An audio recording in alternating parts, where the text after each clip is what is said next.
Assalamualaikum warahmatullahi wabarakatuh. Saya Silata Purwanda Maulidiyah dengan NIM 14424000015.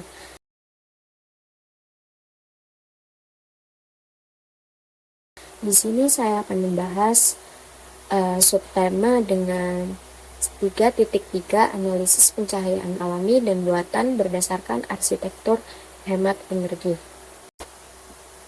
Untuk slide yang pertama yaitu ada data lokasi di Gedung Fakultas Kedokteran Universitas 17 Agustus 1945 Surabaya yang berada di Jalan Semolawaru nomor 45 Sukolilo Surabaya.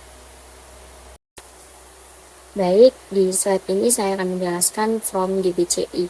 Yang di tabel pertama ada efisiensi dan konservasi energi atau energi efisiensi and conservation EEC. Yang pertama ada 2 poin yang saya tandai yaitu EEC 1 langkah penghematan energi dan EEC 2 yaitu pencahayaan alami, kemampuan ruang untuk memberikan akses visual ke lingkungan luar melalui bukaan seperti jendela sehingga penggunaan dapat melihat kondisi luar bangunan. Aspek ini berperan dalam meningkatkan kenyamanan psikologis, mengurangi stres, dan mendukung kesejahteraan pengguna. Untuk di tabel kedua, yaitu ada kesehatan dan kenyamanan dalam ruang atau Indoor Health and Comfort atau IHC, IHC 4 dan IHC 5. Poin yang saya ambil yaitu pemandangan keluar gedung dan kenyamanan visual. Menunjang kesehatan dan kenyamanan pengguna melalui akses pandangan keluar pada besar 75% area ruang serta pencahayaan alami dengan tingkat iluminasi besar 300 lux yang merata dan bebas silau sehingga mampu meningkatkan produktivitas dan kesejahteraan pengguna. Untuk yang tabel terakhir ada 1C 2 pencahayaan buatan. Menggunakan lampu dengan daya pencahayaan lebih hemat sebesar 15% daripada daya pencahayaan yang tercantum dalam SNI 0361972011 edisi terbaru tentang konservasi energi pada sistem pencahayaan. Menggunakan 100% balas frekuensi tinggi atau elektronik untuk ruang kerja dan zonasi pencahayaan untuk seluruh ruang kerja yang dikaitkan dengan sensor gerak atau motion sensor. Yang terakhir ada penempatan tombol lampu jarak pencapaian tangga pada satu buka pintu.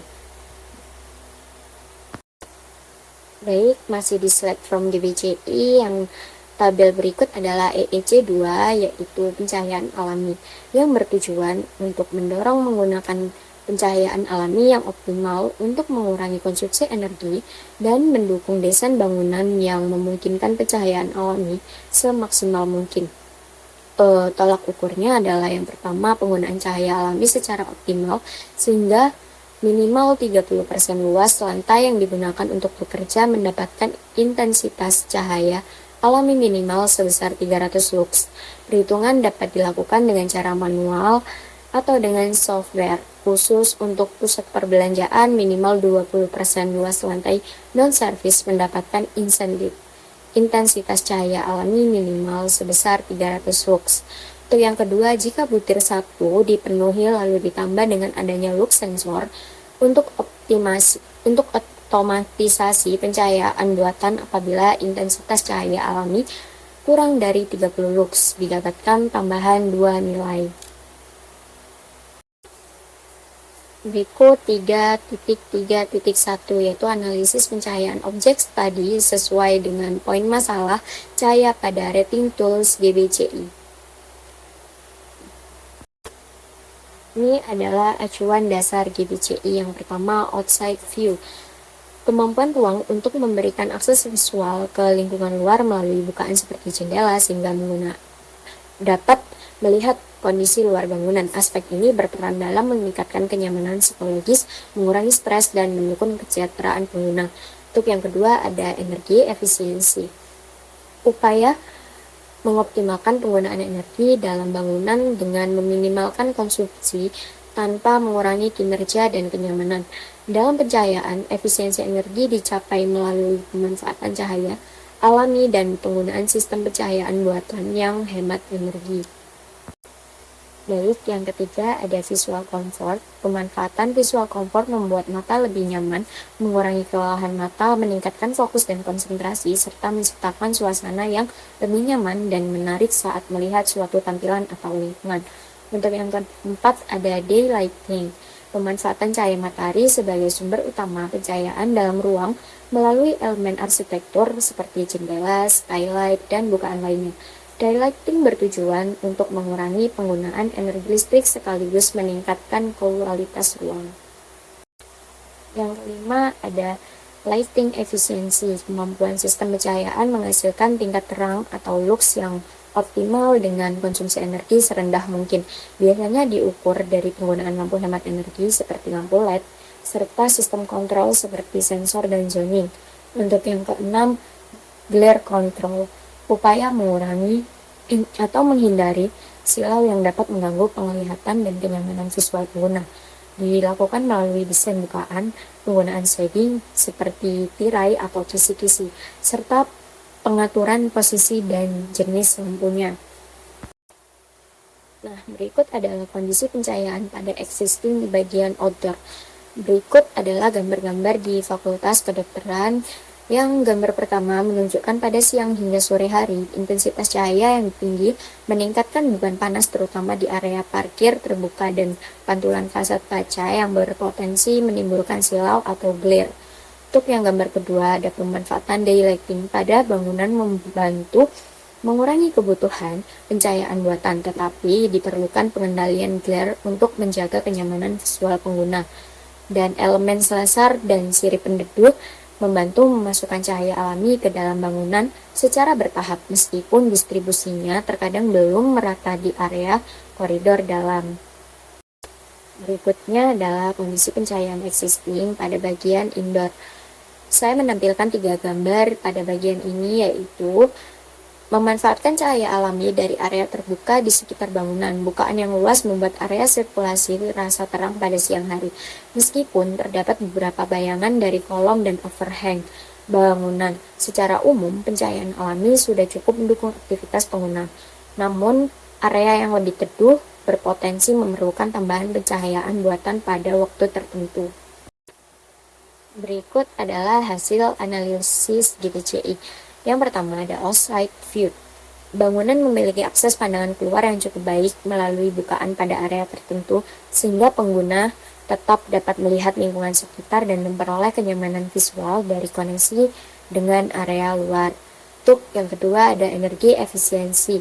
Kondisi bangunan memanfaatkan pencahayaan alami dan bukaan ruang untuk membantu mengurangi penggunaan energi listrik pada siang hari. Penggunaan pencahayaan buatan juga terlihat cukup mendukung di efisiensi energi dalam aktivitas ruang.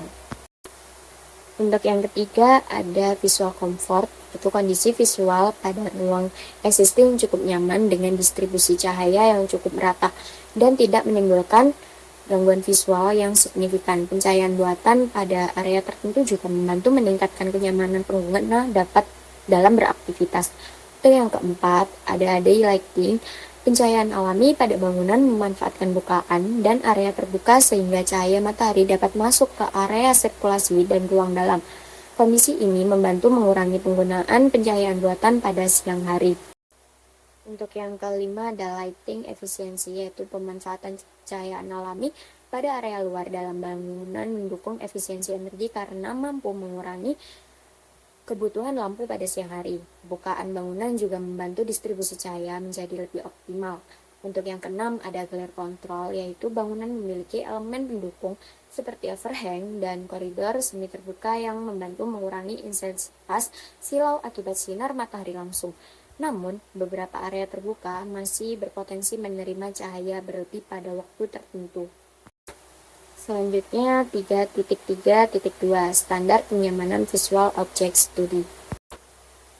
Nah, di sini saya akan membahas standar kenyamanan pencahayaan. Kenyamanan pencahayaan adalah kondisi pencahayaan yang membantu pengguna melihat dengan jelas dan nyaman tanpa menyebabkan silau maupun kelelahan mata. Standar intensitas cahaya yaitu ada jenis ruang belajar atau kerja, koridor, tangga, lobi atau ruang publik. Untuk ruang belajar atau kerja, ada intensitas cahaya 300 sampai 500 lux, koridor ada 100 sampai 150 lux, tangga kurang lebih 150 lux, lobi atau ruang publik 200 sampai 300 lux. Kriteria kenyamanan pencahayaan saya membahas menjadi 4, yaitu distribusi cahaya, clear, bayangan, dan kualitas cahaya. Selanjutnya ada rekomendasi desain pasif.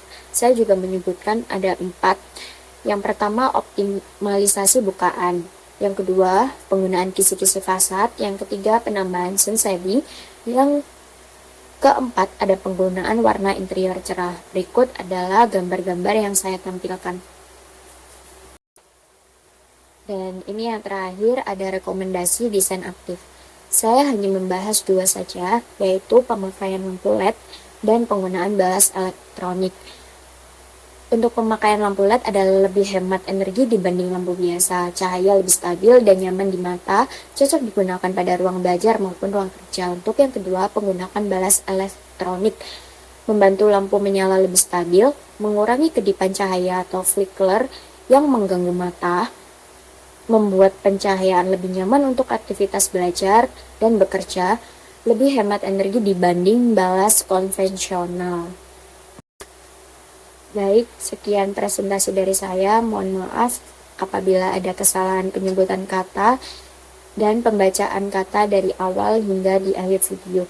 Terima kasih. Wassalamualaikum warahmatullahi wabarakatuh.